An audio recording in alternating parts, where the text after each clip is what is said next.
for those, Hi, Michael.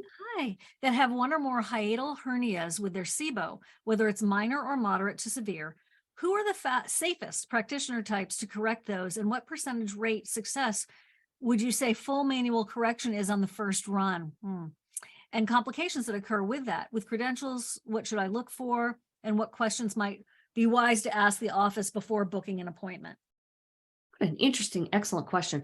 I tell you what, Michael, if you are part of the summit we just did, if you bought that, we have a Q&A coming up with Dr. Steven Sandberg Lewis, and he's actually like an expert on hiatal hernia. And I think it would be really good if you asked him, because he'll have a different answer than me. He knows more than I do. But as far as I know, there's sort of two main ways to go. You can go, I think you're asking about manual, right? So that would be like with a visceral manipulation person. That's the main training I know. I think probably some chiropractors and naturopaths might be trained in it who didn't even take the visceral manipulation specific upledger or Barral courses. Right. So then you would have to ask at the office to say, do they have special training in manual adjustments for correcting hiatal hernia? And really, I would say something like, I'm looking for a specialist, someone who's well known for doing this. Like you would just hope they're not going to lie, right? I Just to wonder get your business. But go yeah, ahead. right. My chiropractor recently passed away. I was so sad. Young guy, who's a neurologist chiropractor. It was amazing. Anyway, he did know how to do some of it, and he had learned it from an old school chiropractor. So it's kind Yeah. of like a dying art.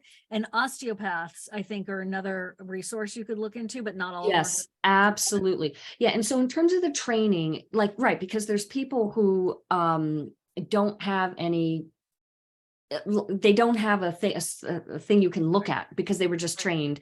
Right. But if you were going that route, you would go to either Barral or Upledger, and you'd look at their, find a practitioner, and then you would look behind their names, like you'll see VM for visceral manipulation.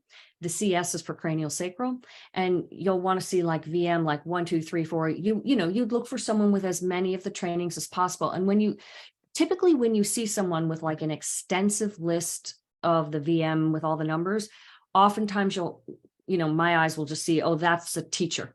And then you can just click on them and you'll see, it will say that they're a teacher or a trainer. And that would be your best bet, right? Is the person who trains the other people. So that's one way to find a certified person. But those can be, that manual manipulation can be very successful.